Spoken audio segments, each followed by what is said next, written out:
दोस्तों, आज मैं आपके सामने साल 2013 में रिलीज हुई एक जबरदस्त क्राइम थ्रिलर मूवी को लेकर आया हूँ। इस मूवी का नाम आप स्क्रीन पर देख सकते हैं और इसकी IMDb रेटिंग है 7.1, जबकि रोटेन टोमेटोज पर इसे 96% की फ्रेश रेटिंग मिली हुई है। उससे ये मूवी सस्पेंस थ्रिलर के जॉनरा में भी फिट बैठती है। तो चलिए शुरू करते हैं आज की ये एक्सप्लेनेशन और देखते हैं कि ऐसा क्या खास है इस मूवी में। लेकिन आगे बढ़ने से पहले इस वीडियो को लाइक और चैनल को सब्सक्राइब कर लेना और बेल आइकन भी दबा देना ताकि कोई भी वीडियो आपसे मिस ना हो। तो मूवी की शुरुआत होती है डवाइट नाम के आदमी से, जिसका ना कोई घर था और ना ही कोई अपना। और ऐसे में जब उसे किसी चीज की जरूरत पड़ती तो वो रास्ते में पड़ने वाले किसी भी घर में मौका पाकर घुस जाता और अपना काम करके वहां से निकल जाता। और यहाँ पर जरूरत का मतलब है कि वो किसी के घर में चोरी नहीं करता था, बस उसे जिस चीज की जरूरत होती सिर्फ उसे ही लेता था। तो ऐसे ही आज वो किसी घर में घुसकर बाथरूम में नहा रहा होता है और तभी उसे दरवाजा खुलने की आवाज सुनाई देती है। इससे वो समझ गया कि घर के मालिक वापस आ चुके हैं और वो तुरंत खिड़की से कूदकर वहां से भाग गया। अब वो ऐसे ही इधर उधर भटकता रहता है, बस जिंदा रहने की कोशिश में। फिर थोड़ी देर के बाद उसे एक गाड़ी दिखाई देती है जो खस्ता हालत में बिल्कुल खाली थी। किसी ने उस गाड़ी को छोड़ दिया था मानो वो कोई कबाड़ हो। लेकिन डवाइड खुश था क्योंकि उसे अब रहने की जगह मिल गई थी। उसने उस गाड़ी के अंदर ही रहना शुरू कर दिया। अब शाम को वो बाहर गया और डम्पस्टर्स में से बचा कुचा खाना उठाकर खाने लगा। फिर उसने अपनी गाड़ी में लौटकर कुछ किताबें पढ़ी और सो गया। ऐसा लगता था मानो इस आदमी की जिंदगी का कोई टारगेट ना हो। लेकिन फिर हमें पता चलता है कि वो 20 साल से ही किसी के जेल से बाहर आने का इंतजार कर रहा है, वो भी सिर्फ इसीलिए कि वो उसे अपने हाथों से मार सके। खैर, अब अगली सुबह एक पुलिस ऑफिसर एडी वहां आई और ये एडी पहले से डवाइट को जानती थी। उसने डवाइट को गाड़ी से बाहर निकालकर कहा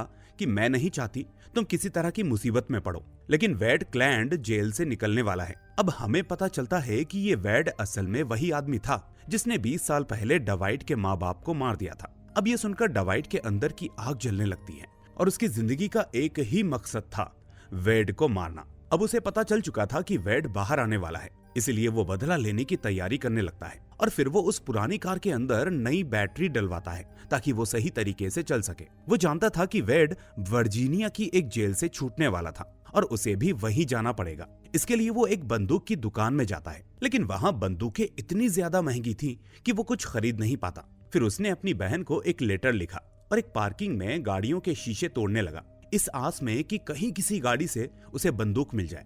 अब कुछ देर के बाद उसे एक बंदूक तो मिल गई, लेकिन उसके ट्रिगर के ऊपर लॉक लगा हुआ था। डवाइट बार बार कोशिश करता है उस लॉक को तोड़ने की, लेकिन लॉक तोड़ने के चक्कर में उसने पूरी की पूरी बंदूक ही तोड़ दी। फिर उसने सोचा कि बंदूक से नहीं तो अपने हाथों से ही वेड को मारूंगा, और अब इसी सनक में वो बिना बंदूक के ही वर्जीनिया निकल गया। वहां जाकर उसने जेल के बाहर इंतजार किया ताकि वो देख सके कि वेड कब बाहर आएगा और कहां जाएगा। फिर थोड़ी देर के बाद एक लिमोजिन जेल के गेट पर आई और वेड बाहर निकला। वेड का परिवार उसे देखकर बहुत खुश था, सबने उसे गले लगा लिया। ये देखकर डवाइट रो पड़ा, क्योंकि वो आदमी जिसने उससे उसके माँ बाप को छीना था वो आज अपने परिवार के साथ था और उन्हें वापस मिल चुका था। अब जैसे ही वो लोग वहां से चले तो डवाइट उनका पीछा करने लगा। थोड़ी देर के बाद वेड का परिवार एक बार में रुका एक छोटी सी पार्टी के लिए। अब डवाइट गुस्से से पीछे की तरफ से बार में घुस गया और जल्दी से बाथरूम में जाकर छुप गया। फिर उसने इंतजार किया कि वेड बस अकेले अंदर आए, और थोड़ी देर के बाद जैसे ही वेड अंदर आया, डवाइट ने तुरंत बाहर निकलकर सबसे पहले वेड के गले पर हमला किया। लेकिन इस हमले से वेड जिंदा बच गया और उसने डवाइट के ऊपर एक के बाद एक हमले करने शुरू कर दिए। पर डवाइट ने भी हार नहीं मानी और इस बार वेड के माथे में छुरा घुसा दिया। इसके बाद वेड जमीन पर गिर गया और अब बस उसकी आखिरी सांसें चल रही थी, यानी अब उसका मरना तय था। इसलिए डवाइट तुरंत वहां से निकलने लगा। उधर वेड के परिवार को भी शक हो गया कि कुछ तो हुआ है। वो सोचने लगे कि आखिर इतनी देर से वो बाथरूम में क्या कर रहा है। अब वो सब जल्दी से बाथरूम की तरफ बढ़े तो दूसरी तरफ से डवाइट बाहर निकला। सबसे पहले उसने वेड की गाड़ी का टायर पंक्चर कर दिया और फिर अपनी गाड़ी में जाकर बैठ गया। उसने देखा कि उसके हाथ पर बहुत गहरा कट लग गया था, जिससे बहुत तेज खून निकल रहा था। साथ ही वेड के साथ उसकी लड़ाई के दौरान शायद उसकी गाड़ी की चाबी अंदर ही गिर गई थी, तो उसने सोचा कि वेड की गाड़ी लेकर ही भाग जाता हूँ। अब वो तुरंत बाहर निकला और वेड की गाड़ी में घुस गया और किस्मत से चाबी गाड़ी के अंदर ही लगी हुई थी। उसने जल्दी से गाड़ी स्टार्ट की और वहां से भागने लगा। थोड़ी देर के बाद उसने महसूस किया कि गाड़ी की पिछली सीट पर कोई तो है, इसलिए उसने गाड़ी रोक दी और तभी पीछे से एक लड़का बाहर आया जिसका नाम था विलियम। अब विलियम जोर से चिल्लाकर बोला कि तुमने वेड को क्यों मारा। इस पर डवाइट ने कहा कि वेड ने मेरे माँ बाप को मारा था और इसीलिए मुझे ऐसा करना था। ये सुनकर वो लड़का घबरा गया और वहां से भागने लगा। अब विलियम के हाव भाव से डवाइट थोड़ा सोच में पड़ गया और अब उसे लग रहा था कि शायद उसने गलत आदमी को मार दिया। वो सोचने लगा कि कहीं ऐसा तो नहीं कि वेड ने किसी और का इल्जाम अपने सर पर ले लिया हो। तभी उसे आगे एक खाली घर दिखाई दिया। देखने से ऐसा लग रहा था कि यहाँ काफी समय से कोई नहीं आया। फिर डवाइट अंदर चला गया ताकि अपना होलिया बदल सके। अब सबसे पहले उसने अपने लंबे बाल और दाढ़ी काट ली ताकि कोई उसे पहचान न सके। इसके बाद वो नहा धोकर एकदम साफ सुथरा आदमी बन गया। उसने अपने हाथ पर पट्टी बांधी और नए कपड़े पहने। फिर उसने टीवी पर सभी न्यूज चैनल्स देखे, लेकिन कहीं भी वेड की मौत की खबर नहीं थी। इसके बाद वो घर से बाहर आया और बाहर उसने एक ट्रक देखा और ट्रक ड्राइवर से लिफ्ट मांगी। अब वो अपनी बहन सैम से मिलने जा रहा था। इधर सैम की बात करें तो उसके पति की मौत हो चुकी थी। वो अपने 2 बच्चों के साथ अकेली रहती थी कि तभी थोड़ी देर बाद डवाइट उसके घर पहुंच गया। अब सैम अपने भाई को इतने समय बाद देखकर बहुत खुश हुई। कुछ देर के बाद दोनों एक रेस्टोरेंट में खाना खाने गए और फिर अचानक डवाइट ने बताया कि मैंने वेड को मार दिया है, वही आदमी जिसने हमारे माँ बाप को मारा था। ये सुनकर सैम को गुस्सा तो बहुत आया, लेकिन अंदर ही अंदर उसे थोड़ा सुकून तो था कि उन दोनों को अनाथ बनाने वाला आदमी अब मर चुका है। तभी सैम ने बताया कि वेड का परिवार हमारे पड़ोस में ही रहता है। वो बहुत अमीर लोग हैं और मौके मौके पर मुझे नीचा दिखाते रहते हैं। खासकर वो लोग अपनी उस लिमोजिन कार की बहुत हैंकड़ी दिखाते हैं। थोड़ी बातचीत के बाद डवाइट को समझ में आ गया कि क्लीलैंड परिवार बहुत ज्यादा ताकतवर है। अब जब उसने वेड को मार दिया है तो वो चुप तो नहीं बैठेंगे और जल्द ही वो उसे ढूंढते हुए उसके पीछे आएंगे। तभी उसे ध्यान आया कि हम दोनों तो बाहर हैं, फिर बच्चों को कौन देख रहा है। और ये सोचकर वो दोनों बहुत घबरा गए और तुरंत घर की तरफ भागे। सैम अंदर आई तो देखा कि बच्चे बिल्कुल सुरक्षित थे, लेकिन अब वो डर चुकी थी और गुस्से में बाहर आई। अब उसने डवाइट को थप्पड़ मारा और कहा कि सब कुछ एकदम ठीक चल रहा था, लेकिन तुमने दोबारा हमारे परिवार को मुसीबत में डाल दिया। अब मुझे कुछ समझ में नहीं आ रहा कि क्या करूं। डवाइट ने कहा कि मैं सब कुछ संभाल लूंगा, लेकिन तब तक के लिए तुम्हें यहाँ से जाना होगा बच्चों को लेकर। उसने सैम से कहा कि अपना सामान पैक करो और बच्चों को लेकर पिट्सबर्ग चली जाओ और जब तक मैं सब कुछ ठीक नहीं कर देता वापस मत आना। अब सैम को भी समझ में आ गया कि उसके बच्चों की सुरक्षा सबसे ज्यादा जरूरी है। फिर उसने सामान पैक किया और डवाइट को वहीं अकेला छोड़कर वहां से निकल गई। अब डवाइट को ये पक्का करना था कि उसकी बहन के पीछे कोई नहीं आएगा, इसलिए सबसे पहले उसने घर चेक किया और फिर उसने सोचा कि अगर वेड के परिवार ने हमला किया तो वो अपना बचाव कैसे करेगा। लेकिन घर में कोई भी हथियार नहीं था और तो और उसकी बहन शायद चाकू भी अपने साथ ले गई थी। अब जो छोटी मोटी चीजें उसे मिली उनसे ही डवाइट ने अपना जुगाड़ किया और इंतजार करने लगा। फिर जैसे ही रात हुई तो उसने एक गाड़ी की आवाज सुनी। अब वो तुरंत खिड़की की तरफ भागा और जैसे ही उसने बाहर झांका तो उसने वेड के 2 भाइयों को देखा। उनका नाम टेडी और काल था। वो दोनों डवाइट की गाड़ी में ही वहां आए थे। अब डवाइट समझ गया था कि ये लोग हथियार लेकर उसे ही मारने आए हैं, इसलिए वो तुरंत ऊपर गया और बाथरूम की लाइट ऑन कर दी, साथ ही पानी भी चला दिया ताकि अगर वो लोग घर में आए तो सीधा ऊपर चले जाए कि जो भी है ऊपर ही है, नीचे इधर उधर ना ढूंढे। फिर लाइट ऑन करके डवाइट ने फिर से खिड़की से देखा और वो समझ गया कि दोनों भाई अलग अलग रास्ते से आ रहे हैं, एक आगे के गेट से और दूसरा पीछे वाले गेट से। फिर डवाइट नीचे आकर हॉल में सोफे के नीचे छुप गया। अब वो दोनों भाई घर के अंदर आ गए और धीरे धीरे ऊपर जाने लगे। अब डवाइट के पास मौका था भागने का, लेकिन जैसे ही वो बाहर आया तो उसने देखा कि काल ने तो मुझे देख लिया है। काल के हाथ में शिकार करने वाला तीर कमान था और वो लगातार डवाइट पर तीर चलाते जा रहा था। डवाइट भागकर अपनी गाड़ी में बैठा और जल्दी से गाड़ी दौड़ाने लगा, लेकिन इस हड़बड़ी में उसने टैडी को टक्कर मार दी, जिसके बाद टैडी जमीन पर गिर पड़ा। फिर डवाइट तुरंत गाड़ी से उतरा, टैडी को उठाया और पूछा कि जल्दी बता, तुम लोग मेरे पीछे आए हो या मेरी बहन के पीछे।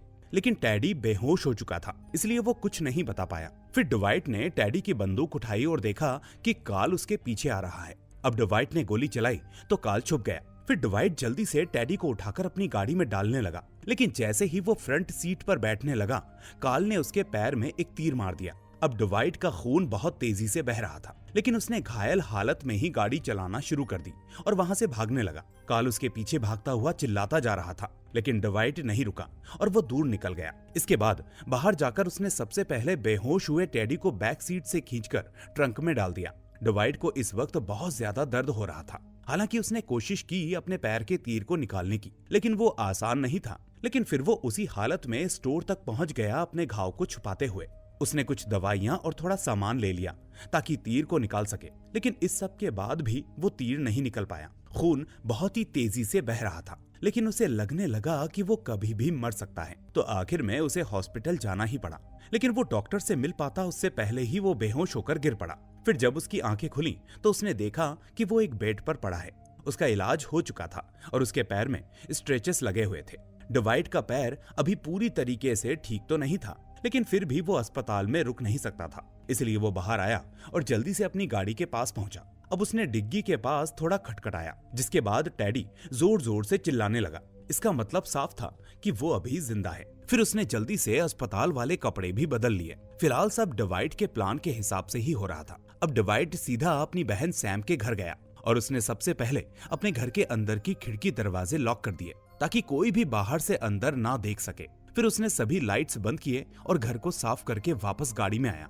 गाड़ी में बैठकर वो सैम की पुरानी एल्बम्स देख रहा था जिसमें उसकी बचपन की तस्वीरें थी। तभी टेडी बार बार चिल्लाने लगा कि मेरा पैर टूट गया है और बहुत प्यास लगी है, लेकिन डिवाइड ने उसकी बात पर ध्यान नहीं दिया। उस एल्बम को देखते हुए वो अपने बचपन के खुश दिनों को याद करने लगा। वहीं उसे अपना पुराना दोस्त दिखाई दिया जिसका नाम है बैन। उसे देखकर डिवाइड ने सोचा कि वो बैन से मिलने जाएगा। अब वो गाड़ी चलाकर बैन के घर पहुंच गया, लेकिन वहां सिर्फ उसकी माँ मिली। फिर बैन की माँ ने बताया कि बैन को यहाँ से गए हुए लगभग 1 साल हो चुका है, लेकिन उसने डिवाइड को पहचान लिया क्योंकि वो उसका बचपन का सबसे अच्छा दोस्त था। इसलिए अब उसने डिवाइड को बैन का कार्ड दिया और बताया कि अब वो शहर में रहता है और उसका ये एड्रेस है। डिवाइड फिर गाड़ी चलाकर कुछ घंटों में उस एड्रेस पर पहुंच गया। वहां उसे एक लड़की मिली जिसने बताया कि बैन अभी काम कर रहा है, साथ ही उसकी शिफ्ट रात को लेट तक चलेगी और वो तब तक ही फ्री होगा। तब डिवाइड बाहर आया और बैन की गाड़ी को देखकर उसका इंतजार करने लगा। लगभग आधी रात को बैन बाहर आया और दोनों अपनी जिंदगी के पुराने लम्हों को याद करने लगे। फिर डिवाइड ने कहा कि देखो, मेरे पास ज्यादा समय नहीं है, मैं तुमसे मदद लेने के लिए यहाँ आया हूँ और मुझे एक बंदूक चाहिए। ये सुनकर बैन समझ गया कि बात कुछ तो सीरियस है, इसलिए उसने डिवाइड से कहा घर चलते हैं। इसके बाद दोनों घर की तरफ गए। घर पहुंचकर बैन ने उसे बंदूक दी और पूछा, तुझे चलानी आती है ये? इस पर डिवाइड ने जवाब दिया कि नहीं, आती तो नहीं है, पर मैं काम चला लूंगा। इस पर बैन बोला कि मेरे घर के आसपास कोई नहीं है, इसलिए पीछे वाले बाड़े में तुझे गोली चलाना सिखा सकता हूँ। इस पर डिवाइड ने कहा कि मैं तुझसे पहले ही बहुत मदद ले चुका हूँ मेरे भाई, अब और परेशान करना नहीं चाहता, मुझे सिर्फ बंदूक चाहिए। फिर उसने बंदूक ली और वहां से निकल गया। अब जाते वक्त उसने एक पानी का कैन भी लिया ताकि टैडी को दे सके। और फिर जैसे ही उसने डिग्गी खोली तो टैडी बाहर आया। तब उसने डिवाइड को बंदूक के साथ अपने सामने खड़ा हुआ देखा। अब टैडी ने तुरंत पानी पीना शुरू कर दिया, जिस पर डिवाइड ने उससे पूछा कि तुम मेरे घर पर क्यों आए थे, मुझे मारने या मेरी बहन को मारने? तो टैडी ने कहा कि हम तुझे मारने आए थे।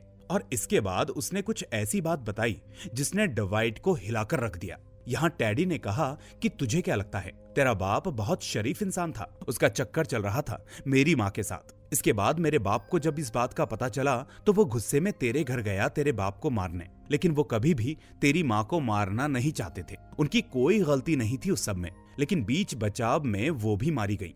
तब पापा ने अपनी जगह वेड को जेल भेज दिया क्योंकि वो उस समय 18 साल का था और उसकी सजा कम होती। ये सुनकर डिवाइड परेशान हो गया। उसने कहा कि मैं ये सब हमेशा हमेशा के लिए खत्म करना चाहता हूँ। मैं नहीं चाहता कि मेरा परिवार इस सब में दोबारा घसीटा जाए। मैं मानता हूँ कि मैंने तेरे भाई को मारा है, उसके लिए मैं पुलिस के सामने सरेंडर भी कर दूंगा। पर टैडी ने कहा कि हमारा परिवार ऐसी बातों से नहीं चलता, हम कानून के हिसाब से नहीं अपने हिसाब से चलते हैं। अब तो तेरा पूरा परिवार मरेगा, तेरी बहन और उसके बच्चे भी। ये सुनकर डिवाइड ने गोली चलाई और टैडी डर गया। इसके बाद डिवाइड ने उसे फोन दिया और कहा कि अपने परिवार से बात कर और उनको बोल कि मैं आ रहा हूँ सब कुछ खत्म करने के लिए, इसलिए आगे किसी को कुछ भी करने की जरूरत नहीं है। अब टैडी ने कॉल करके उनसे बात की। कुछ देर बाद डिवाइड आगे आया टैडी से फोन लेने के लिए और इसी बीच टैडी को मौका मिल गया और उसने डिवाइड के ऊपर हमला करके उससे बंदूक छीन ली। अब उसने कहा कि हमारे परिवार के अपने रूल्स हैं, मेरे पिता ने 2-2 खून करके भी सजा नहीं काटी और आखिरी में वो कैंसर से मरा, लेकिन अब तू भी मरने वाला है। अब वो डिवाइड पर गोली चलाने ही वाला था कि तभी पास से एक गोली आई और टैडी का काम तमाम हो गया। अब हम देखते हैं कि ये गोली बैन ने चलाई थी, जिसे अपने दोस्त की चिंता हो रही थी। उसने डवाइट को उठाया और कहा कि मुझे पता था कि तुम कुछ तो गड़बड़ करोगे, इसलिए मैं तुम्हारा पीछा कर रहा था। फिर उसने डवाइट को बंदूक दी और कहा कि तेरे हाथ में बंदूक तो है, पर तू इसे चलाना नहीं जानता। अगर गोली निशाने पर ना लगे तो बंदूक का कोई फायदा नहीं। फिर बैन ने उसे ट्रेनिंग दी और धीरे धीरे डवाइट थोड़ा और बेहतर होने लगा। अब ट्रेनिंग के बाद बैन ने उसे एक बंदूक, थोड़े पैसे और थोड़ा खाना दिया। साथ ही उसने कहा कि तेरी दिक्कत मेरी दिक्कत, इसलिए दोनों भाई साथ चलेंगे। लेकिन डवाइट ने मना कर दिया और कहा कि तू मेरी जान पहले ही बचा चुका है मेरे भाई, मुझे जितनी मदद चाहिए थी वो मिल चुकी है, अब हमारे रास्ते अलग हैं और तेरे पास जो मेरी फोटो है ना, उन्हें भी जला देना। ये कहकर डवाइट तो वहां से चला गया, लेकिन बैन फिर भी उसका पीछा करने लगा। लेकिन थोड़ी देर बाद उसकी गाड़ी अचानक रुक गई और जब बैन ने बोनट खोला तो पता चला कि डवाइट ने जानबूझकर बैटरी खराब कर दी थी, क्योंकि डवाइट जानता था कि बैन उसका पीछा नहीं छोड़ेगा और अब आगे चाहे कुछ भी हो, लेकिन वो उसे किसी भी हालत में मुसीबत में नहीं डालना चाहता था। वहीं दूसरी ओर डवाइट काफी आगे जाकर खाना खा रहा होता है। इसके बाद डवाइट हिम्मत बटोरकर क्लीनलैंड फैमिली के ही घर में घुस गया। उसने बंदूक हाथ में ली और उस घर के लोगों को ढूंढना शुरू किया, लेकिन वहां पर कोई भी नहीं था। फिर थोड़ी देर के बाद उसने सभी हथियार इकट्ठे किए और नदी में फेंक दिए ताकि उन लोगों के पास कोई हथियार ना रहे। फिर वो वेड के पिता की कब्र पर गया, वही आदमी जिसने उसके माँ बाप को मारा था। डवाइट जानता था कि एक मरे हुए आदमी को तो वो कुछ नहीं कर सकता, लेकिन उसने फिर भी उस कब्र पर टॉयलेट किया, क्योंकि ये सब कुछ उसी का किया धरा था। फिर उसने टैडी की लाश निकाली। फिर घर के पीछे उसने जो गड्ढा खोदा था वहां वो खींचकर उसे ले गया और उसे दबा दिया। फिर उसने लाश को अच्छे से दफन किया और घर के अंदर बैठकर इंतजार करने लगा कि ये लोग कब आएंगे। उसने हर जगह जाल बिछाए हुए थे, पर कोई नहीं आया। लेकिन जब शाम को अचानक से घर की लाइट जली तो वो डर गया, इसलिए उसने बंदूक उठाई और देखने लगा कि कौन है। फिर उसे समझ में आया कि ये लाइट तो ऑटोमेटिक थी, शाम को 8 बजे जल जाती है। अब उससे और इंतजार नहीं हो रहा था। उसने अपने घर का नंबर मिलाया और मैसेज छोड़ा कि वो सब कुछ खत्म करना चाहता है। उसे उनके परिवार से कोई दुश्मनी नहीं है, उसकी दुश्मनी बस उस आदमी से थी जिसने उसके माँ बाप को मारा था। लेकिन अगर वो उसकी बहन के पीछे गए तो वो किसी को भी जिंदा नहीं छोड़ेगा। कुछ घंटों के बाद क्लीनलैंड परिवार के लोग वापस आ गए। यहाँ 3 लोग घर के अंदर घुसे, कार्ल और उसकी 2 बहनें। अब उनकी बातों से डवाइट को पता चला कि उन्हें सैम के बारे में सब कुछ मालूम चल चुका है, कि वो अभी पिट्सबर्ग में है और जल्दी ही वो उसे मारने वाले हैं, साथ ही उसके दोनों बच्चों को भी। ये सुनकर डवाइट को बहुत गुस्सा आया और उसने सीधे कार्ल को गोली मार दी और अब सिर्फ उसकी 2 बहनें बची थी। डवाइट ने कहा कि मेरा कोई इरादा नहीं है तुम्हारे पूरे परिवार को खत्म करने का, मेरी दुश्मनी सिर्फ तुम्हारे बाप से थी, लेकिन मेरी बहन के पीछे जाकर तुमने बहुत बड़ी गलती कर दी। तभी अचानक वहां विलियम आया और उसने डवाइट को गोली मार दी। अब डवाइट को बेशक गोली तो लगी थी, पर वो अभी भी जिंदा था। दोनों लड़कियां चिल्लाईं और विलियम से कहा कि जल्दी खत्म कर दो इसे, लेकिन विलियम गोली नहीं चला पाया। और तब सच्चाई सामने आई कि विलियम दरअसल डवाइट का ही सौतेला भाई है, क्योंकि डवाइट के बाप का उनकी माँ के साथ नाजायज रिश्ता तो था ही, और उसी वक्त विलियम पैदा हुआ था। अब डवाइट ने उसकी बंदूक छीन ली और उसके पास अब चांस था कि वो विलियम को मार दे, लेकिन उसने विलियम को जिंदा छोड़ दिया। अब दोनों बहनें ये सब कुछ देख रही होती है और तभी उनमें से एक ने सोफे के नीचे से मशीन गन निकाली और धड़ाधड़ फायरिंग शुरू कर दी। फिर कुछ देर के बाद वहां तीनों की लाशें पड़ी थी। कार्ल और उसकी दोनों बहनें मारी गई और सिर्फ विलियम जिंदा था। उधर कुछ समय के बाद पिट्सबर्ग में सैम के घर एक आदमी अखबार लेकर आया और उस अखबार में लिखा था कि सब मारे गए, मतलब अब सैम के पीछे कोई नहीं आएगा। आखिर में डवाइट ने अपना बदला तो लिया ही, साथ ही अपनी बहन को भी हमेशा के लिए महफूज कर दिया। और इसी के साथ ये मूवी यहीं पर एंड हो जाती है। तो दोस्तों, अगर वीडियो पसंद आया हो तो इसे फटाफट लाइक कर दीजिए। ऐसी ही और कहानियां देखने के लिए हमारे चैनल को सब्सक्राइब भी कर लीजिए और बेल आइकन भी दबाइए, ताकि भाई आने वाली कोई भी वीडियो आपसे मिस ना हो। तो अब मैं मिलूंगा आपसे अगली ऐसी ही शानदार वीडियो के साथ। Till then take care and thanks for watching.